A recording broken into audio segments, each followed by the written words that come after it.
Welcome to Comfort TV, the channel news bringing you verified and balanced news from Nigeria and around the world. My name is Faith Kevin. Thank you for joining us. In the headlines, federal government urges hand washing for public health. Kebbi government approves 4.05 billion naira for 7 general hospitals rehabilitation. Northern Youth Forum warns former Vice President Atiku against political games over Mazi Nnamdi Kanu. Minister calls for closure of schools charging tuition fees in foreign currencies. Ex-presidential aspirant folds President Tinubu's pardon for offenders. Police bust suspected armed robbery syndicate operating on Katsina-Kanu highway.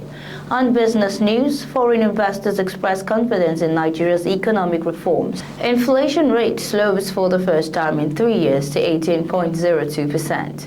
On foreign, Israel threatens to resume fighting if Hamas does not respect Gaza's truce deal.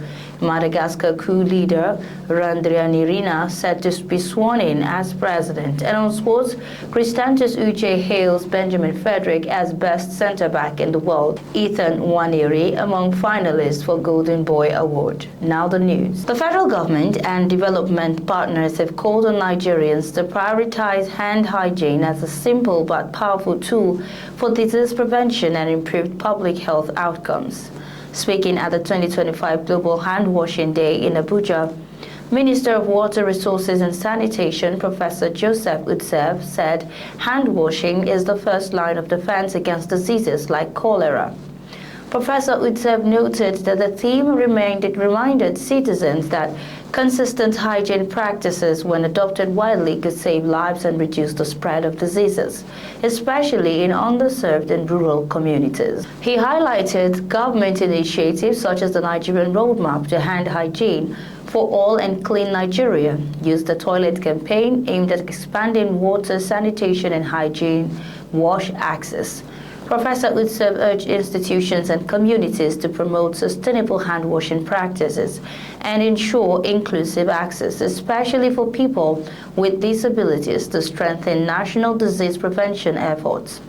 Minister of Environment, Mr. Balaribe Lawal, represented by Mr. Agogo Betsere, said hand-washing can reduce diarrhea diseases by 50% and respiratory infection by 25%, improving national health outcomes. UNICEF representative Chisom Adimora expressed concern that only 60% of Nigerians had access to basic hygiene services at home, calling the gap a significant public health challenge.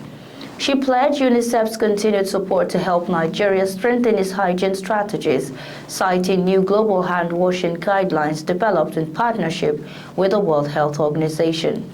Mrs. Cassandra Uzo-Owu of Rekit Sub-Saharan Africa reaffirmed the company's hygiene advocacy through its flagship brand, Dettol, and revealed more than 85 billion naira invested in health programs over 3 years. Mrs. Uzo-Owu lauded partnerships with government and NGOs in grassroots hygiene campaigns and urged Nigerians to make hand-washing a daily habit for better health and dignity.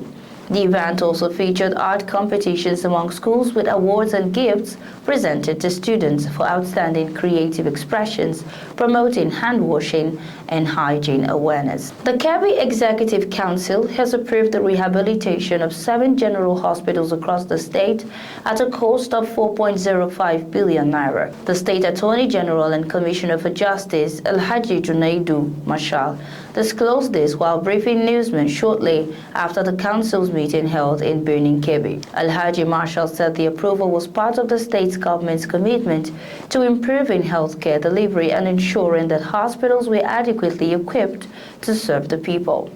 He listed the benefit in hospitals to include those of Kambazu, Suru, Kamba, Dirindaji, Kangiwa, Koko, and Yauri. According to him, a total of 16 general hospitals have been rehabilitated, along with the new approval of 7 hospitals under the administration of Governor Idris.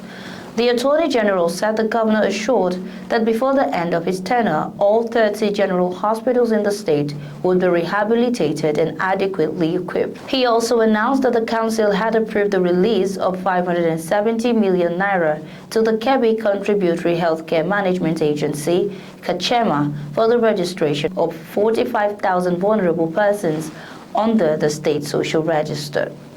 Alhaji Marshall further disclosed that under the World Bank Impact Project, the state had provided its counterpart funding for the rehabilitation of 73 primary healthcare centers across the state. He said the council also approved 407.5 million naira as a take-off grant for the Kebbi State Drugs, Medicals and Consumables Agency, aimed at ensuring the availability of subsidized drugs in the state. The commissioner appealed for the support and understanding of the people, assuring that the government remained committed to improving their living standards. Earlier, the Commissioner for Budget and Economic Planning, Dr. Abasani Kalgo, said the council also approved the establishment of the Kebbi State Bureau of Statistics to provide reliable and verifiable data for effective planning. He said Governor Idris had approved 900 million naira as take-off grant for the Bureau, adding that Professor Umar Usman had been appointed as the substantive statistician general of the state. Also speaking, the Commissioner for Agriculture, Alhaji Shehu Muazu, stated that the council had approved the procurement of 2,000 power tillers at a cost of 3 billion naira under the Kaura Development Agenda Kadaji to boost agricultural activities. The Northern Nigerian Youth Leaders Forum, NNYLF, has warned former Vice President Alhaji Atiku Abubakar and rights activist Mr. Omoyele Sowore against using detained IPOB leader Mazi Nnamdi Kanu to advance their political ambitions. This is contained in a statement by the national president of the association, Mr. Murtala Gamji, in Abuja. Mr. Gamji said that they would not stand by and watch the duo use the ordeal of the Biafran activist as a chessboard to launch their political campaign and set the country on fire. The youth president, who urged President Tinubu not to be distracted by the antics of Alhaji Atiku and Mr. Sowore, reaffirmed their support for the president while distancing the northern youths from the planned protest. He said that the so-called planned protest is designed to advance their selfish interest under the deceit of campaign to free Mazi Nnamdi Kanu. The group warned Mr. Sowore to be mindful of his actions as well as utterances that tend to incite the people against the government. The Minister of Solid Minerals Development, Mr. Dele Alake, says schools in Nigeria charging tuition fees in foreign currencies should be closed.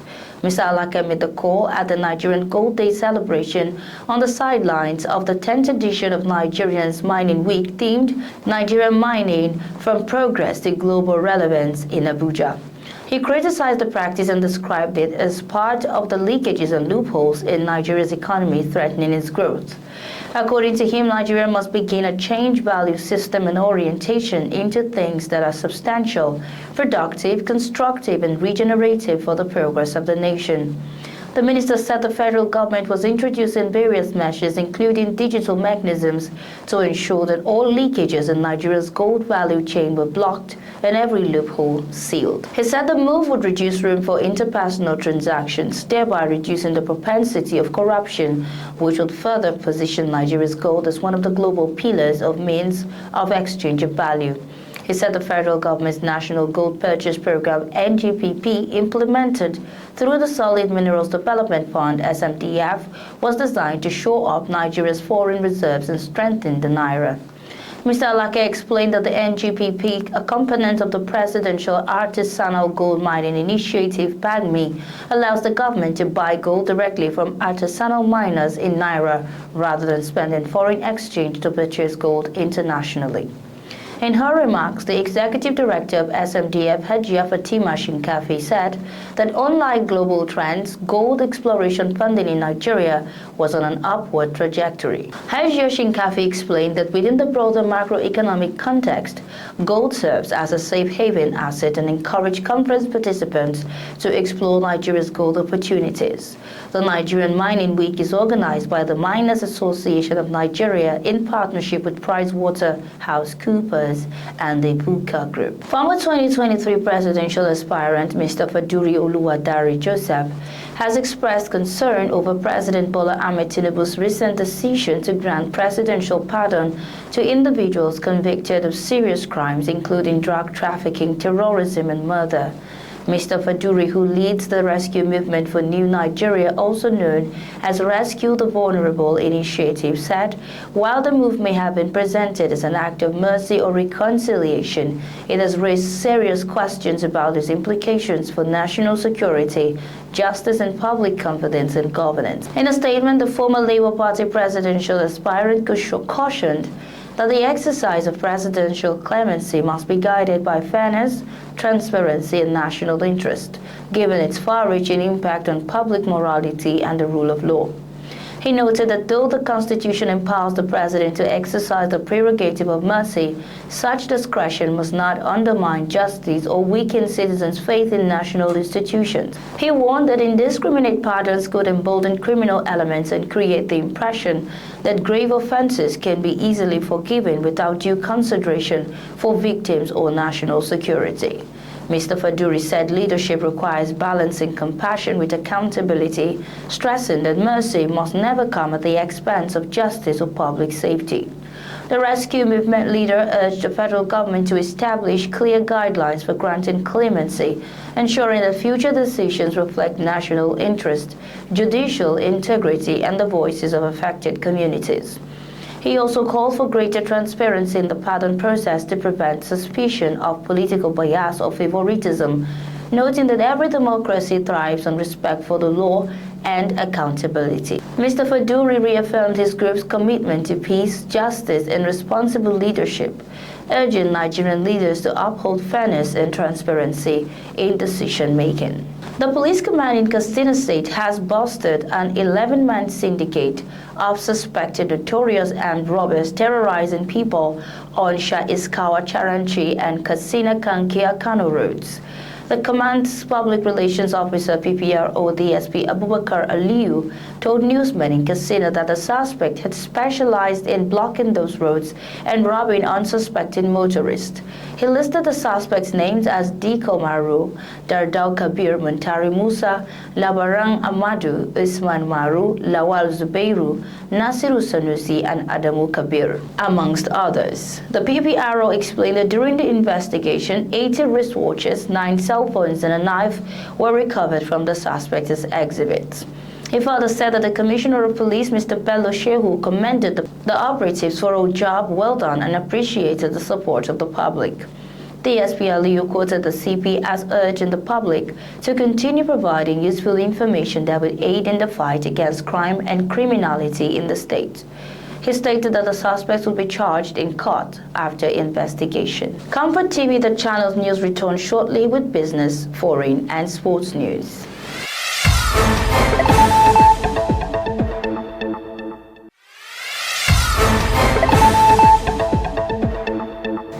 Many thanks for staying tuned. This is ComfortTV.channel news. On business, Washington, D.C. foreign investors have expressed confidence in Nigeria's ongoing economic downturn on reforms. Various speakers at the Nigerian Investors Forum held on the sidelines of the 2025 annual meetings in Washington, D.C. said that they were encouraged by the reforms which unified the foreign exchange markets, providing greater transparency in the sector. The central bank governor and leader of the Nigerian delegation to the meetings, Mr. Olayemi Cardoso, assured investors of the government's commitment to advancing reforms and unlocking opportunities for sustainable investment and growth. The Minister of State for Finance, Dr. Doris Uzoka Anite, was among the top government officials who joined Mr. Cardoso at the event, organized for interaction with foreign investors on the commitment of President Bola Ahmed Tinubu-led administration to creating an enabling environment for foreign investment. The CBN government highlighted the country's robust economic fundamentals, citing the $43.4 billion in external reserves, the highest level in 5 years. Mr. Cardoso expressed optimism about Nigeria's economic prospects, emphasizing the government's commitment to strengthening the economy and promoting sustainable growth. The CBN Deputy Governor on Policy, Mr. Mohammed Abdullahi, elaborated on the significant improvements in foreign exchange inflows, with monthly turnover in the forex market rising by 56.4% to $8.6 billion in 2025.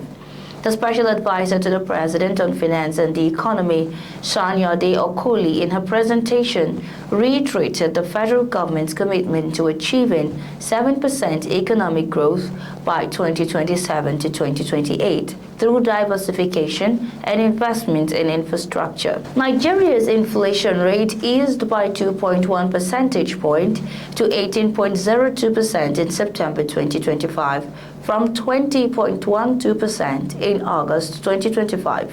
This is the first time in 3 years that the nation's inflation rate fell below 20%.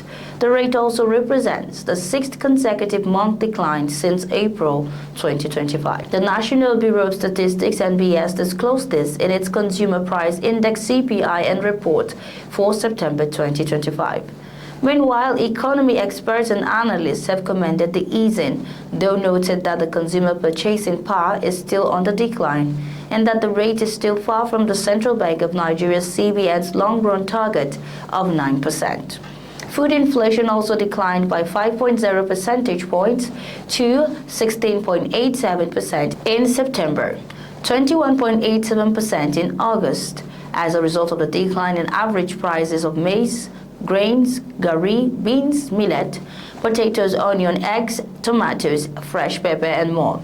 According to NBS report, food inflation on a year-on-year basis was highest in Ekiti, 28.68%, Rivers, 24.18%, Nasarawa, 22.74%, while Bauchi, 2.81%, Niger, 8.38%, and Anambra, 8.41%.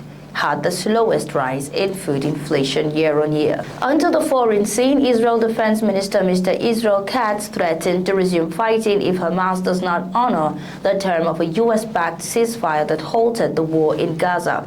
The statement from Defense Minister Israel Katz's office came after Hamas handed over the remains of 2 more deceased hostages and said it will be unable to retrieve any more bodies from the ruins of Gaza without specialized equipment.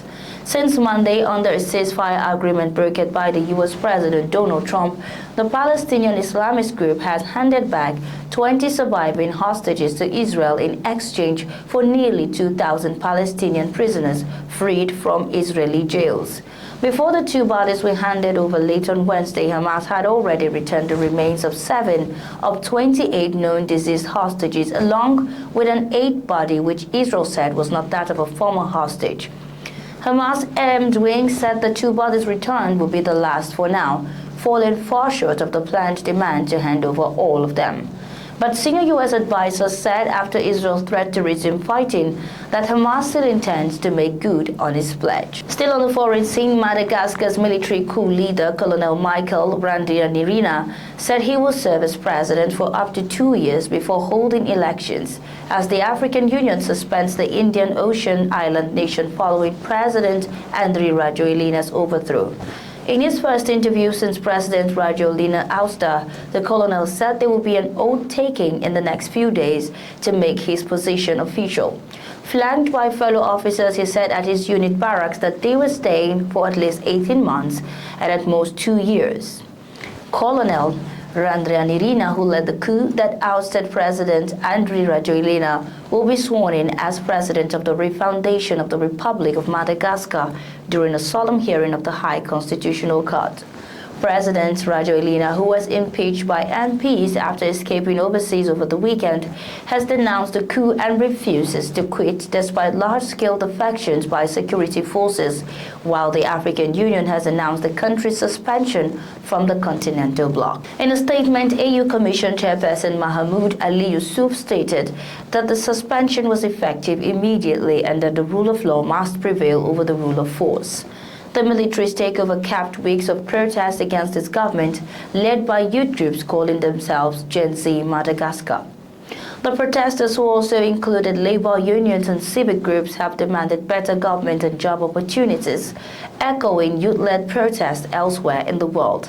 The demonstrations have also focused on a number of issues, including poverty, which the World Bank estimates affects almost 3 out of 4 Madagascans who have limited access to higher education and continue to experience water and energy outages. On sports, Super Eagles midfielder Christantus Uche has described Benjamin Frederick as the best centre-back in the world following the youngster's outstanding performances for Nigeria in recent matches.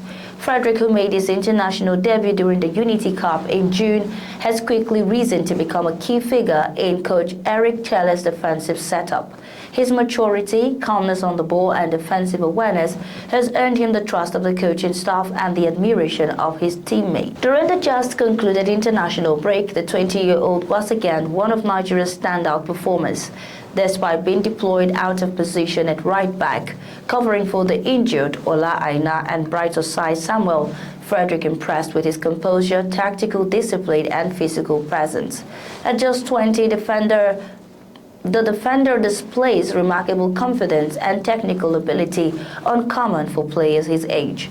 His intelligence, positioning, clean tackles and ability to play out from the back have made him one of the brightest young players in African football. Currently on loan at Belgian side Dender from English Premier League club Brentford, Frederick is in the perfect environment to continue developing without excessive pressure.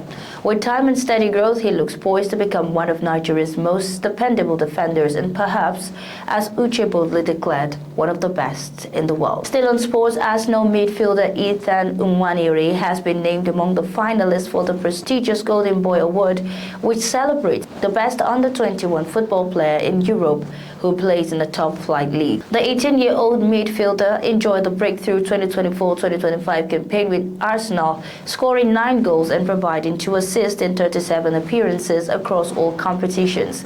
His stellar performances earned him a place among the 25 finalists announced at the Badia de Sant'Andrea in Genoa. The shortlist features the top 20 players from the Golden Boy Index and 5 additional wild cards chosen by the editorial team of Tudor Sports, the Italian newspaper that organizes the award. Nwaneri will compete against some of the brightest young talents in world football, including Paris Saint-Germain duo Desiree Doué and Warren Zaïre-Emery, Barcelona's Pau Cubarsí, Manchester United's Lenny Yoro, Chelsea's Estevao Willian, and Real Madrid trio of Arda Güler, John Hussein, and Franco Mustantuono. The wildcard category includes Borussia Dortmund's Jobe Bellingham, Inter Milan's Francesco Pio Esposito, FC Porto's Rodrigo Mora, Liverpool's Giovanni Leoni, and Club Brugge's Alexander Stankovic. However, Barcelona prodigy Lamine Yamal was excluded from the list due to award rules having already been included in the Roll of Honor of previous winners. Despite Arsenal's strong start to the 2025-2026 Premier League season, currently sitting top of the league table with 16 points, Nwaneri has found game time limited, featuring in just 5 matches across all competitions and totaling 235 minutes so far this campaign. Super Eagles manager Eric Chelle is monitoring the Hill-End Academy graduate with a view to a potential call-up should he decide to switch his international allegiance from England to Nigeria. And that's our news bulletin today. But before we go, here is a recap of our top stories. Federal government urges hand washing for public health. Kebbi government approves 4.05 billion naira for 7 general hospitals rehabilitation. Northern Youth Forum warns former Vice President Atiku against political games over Mazi Nnamdi Kanu. Minister calls for closure of schools charging tuition fees in foreign currencies. Ex-presidential aspirant falls President Tinubu's pardon for offenders. Police bust suspected armed robbery syndicate operating on Katsina-Kanu highway on business. Foreign investors express confidence in Nigeria's economic reforms. Foreign Israel threatens to resume fighting if Hamas does not respect Gaza truce deal. And on sports, Christantus Uche hails Benjamin Frederick as the best centre-back in the world. Thanks for watching. For breaking news, exclusive interviews and more, follow us online at ComfortTV.channel on our platforms. Remember to like and share our videos, subscribe to our channel and click on the notification bell so you don't miss out on any updates. My name is Faith Kevin. Until next time, stay informed, stay connected.